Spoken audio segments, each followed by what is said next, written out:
Party के अध्यक्ष हमारे बीच नहीं रहे। आज उनके 13वीं के कार्यक्रम में मैं शामिल होने आया हूं। हमें दुख है इस बात का, एक बहुत ईमानदार, लगातार समाजवादी पार्टी को मजबूत करने वाले और जो भी कभी जिम्मेदारी पार्टी ने दी होगी पूरी ईमानदारी से उन्होंने निभाई। आज हमारे बीच में नहीं है। मैं परिवार के सदस्यों से मिला हूं, उनके परिवार के लोगों से मिला हूं। आज के दिन हम यही कह सकते हैं कि और भगवान से प्रार्थना करते हैं कि इस दुख सहने की शक्ति मिले। और उनके परिवार के बेटे से मिला हूँ सबसे, उन्होंने यही कहा जिस विचारधारा से पिताजी जुड़े थे उसी विचारधारा को और मजबूत करने के लिए वो लगातार प्रयास करेंगे। उसके बाद अब कर्नाटक की बात हो रही है, फिर यूपी की बात हो रही है, बिहार की बात हो रही है। देखिए, अब ये है कि बातों में क्या क्या बातें लोग कर रहे हैं। बीजेपी हमेशा इस तरह के प्रयोग करती रही है। हमें आपको इस बात के लिए सोचना चाहिए कि बीजेपी जो हमेशा ये बात कहती थी कि भ्रष्टाचार ख़त्म होगा, क्या पार्टियों को तोड़ना भ्रष्टाचार नहीं है? विधायकों को किस तरह का लाभ दिखा करके अपने साथ लाया जा रहा है? क्या पद देने की बात कह करके उन्हें सपने दिखा करके, क्या ये भ्रष्टाचार नहीं है? ये लगातार लोकतंत्र को कमज़ोर करने के लिए और जनता जो जनादेश देती है उसका अपमान करने का काम अगर कोई करता है, भारत की राजनीति में अगर किसी ने लोकतांत्रिक व्यवस्थाओं को तोड़ा है तो वो है भारतीय जनता पार्टी। और लगातार इस तरह का प्रयास वो करते रहते हैं, लेकिन जनता समझ गई है इस तरह की चीज़ें कई बार बूमरैंग करती हैं। बूमरैंग कर करके आप देखना कि भारतीय जनता पार्टी का सफाया होगा। मैं लखनऊ से चला हूँ, अयोध्या जा रहा हूँ, मैं गड्ढे नहीं गिन सकता था। इतने गड्ढे हैं सड़क पे कि गड्ढे नहीं गिने जा सकते हैं। सरकार ये कहेगी कि हम इसके लिए अलग से रीकारपेटिंग के लिए पैसा दे देंगे, बजट दे देंगे। जिस गति से विकास होना चाहिए था वो नहीं हुआ। चरम सीमा पर महंगाई, चरम सीमा पर बेरोजगारी और चरम सीमा पर अन्याय, खुलेआम लूट। शायद पहली बार ऐसा किसी ने देखा होगा कि इतने बड़े पैमाने पर भ्रष्टाचार बढ़ा हो। क्या जनता बिजली का नाना भूल जाएगी? क्या जनता बिजली का बिल जब देती है वो भूल जाएगी? गैस का सिलेंडर जो महंगा ख़रीदना पड़ रहा है वो भूल जाएगी? जो दालों की कीमत है, जो रिफाइंड तेल की कीमत है, और बड़े पैमाने पे लोग बेरोज़गार हैं। तो ये बातें भूलने वाले नहीं हैं। ये जोड़ तोड़ कितनी भी कर लें, अंतोगत्वा इन्हें जाना है। और जब जनता ने मन बना लिया, ये कितने भी एक्सपेरिमेंट करें वो एक्सपेरिमेंट कामयाब नहीं होंगे। 2024 का फिर मुकाबला कैसे करेंगे? अगर आप देखिए, मुकाबले का सवाल नहीं है, मुकाबले का वो अभी बता देंगे। मुकाबले का सवाल नहीं है। ये विपक्षी पार्टियां वो हैं जो बीजेपी से मुकाबला कर रही हैं। मैं कल ही दक्षिण भारत में था, इससे पहले भी बहुत सारे लीडर्स से मैं मिला हूँ। आप एक एक प्रदेश का अगर आकलन करेंगे, बीजेपी की मुश्किलें बढ़ती चली जा रही हैं। और मुश्किलें आपने देखी होंगी कैसे बढ़ी हैं। अभी योगा दिवस था, आपने पूरी सरकार को डगमगाते देखा होगा, हिलते डुलते देखा होगा योगा में। तो ये बात कोई भूल जाएगा?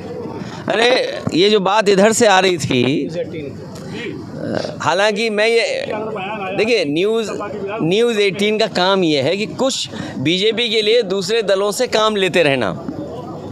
अभी तक तो एंकर चैनल वो लोग काम करते थे बीजेपी के लिए। अब उन्होंने एक रास्ता ये भी अपनाया है, अपना टीवी चैनल हो और उसके माध्यम से एक नेता भी कोई मिल जाए, दूसरा नेता मिल जाए। मैं इतना ही कहूँगा उनसे कि वो ज़्यादा ना बोलें ना, 1 2 3 के बाद गिनती अपने विधायकों की नहीं कर पाएंगे।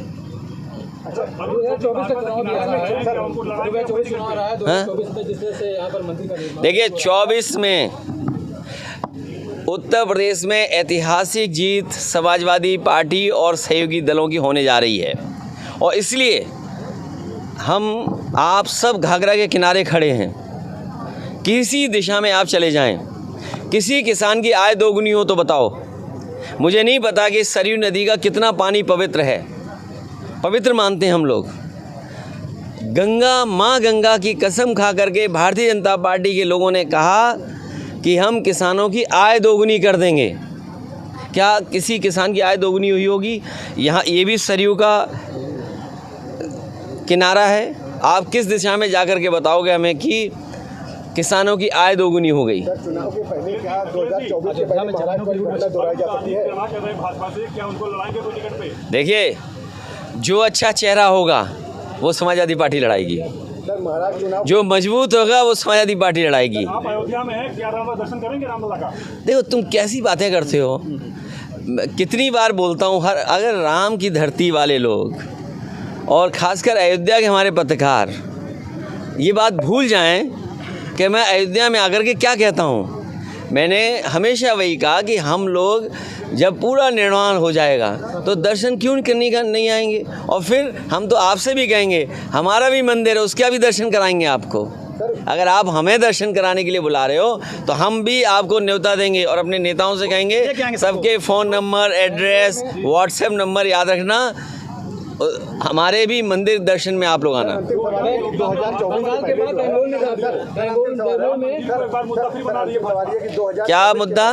2024 के पहले महाराष्ट्र वाली घटना और दोहराई जा सकती है और प्रदेशों में? देखिए, उलझो मत इसमें।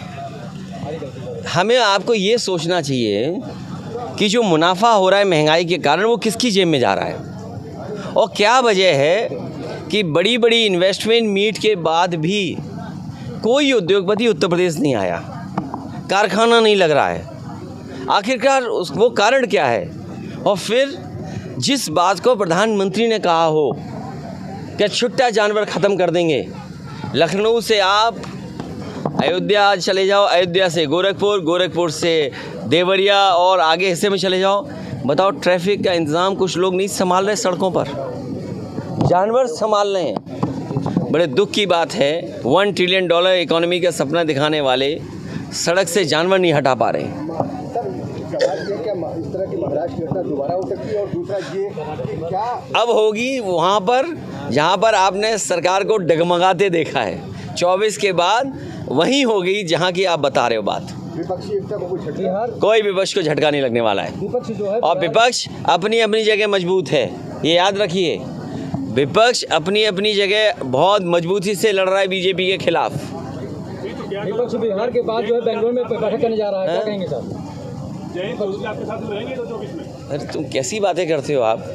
आपको कोई अलग से संपर्क जुड़ा हुआ है किसी योगी के से जो आपको अलग से सूचना मिलती हो? बिहार के बाद बेंगलुरु में विपक्ष बहुत बड़ी बैठक करने जा रहा है, क्या कहेंगे आप?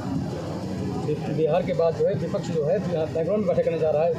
ये बैठक लगातार होती रहेंगी और जहाँ जहाँ विपक्ष मजबूत है वो मजबूती से बीजेपी का मुकाबला करेगा। Thank you. सर, एक आखिरी सवाल ये है। एक मिनट नीचे आप बात आ रही है कि अगर मायावती के साथ गठबंधन करके चुनाव लड़ा जाए और विपक्षी सारे दल एक हो जाए। क्यों तुम, अरे एक कहावत है चंडू खाने की गप। अरे इतना बड़ा चैनल है, क्या चंडू खाने की गप चलाते हो आप लोग?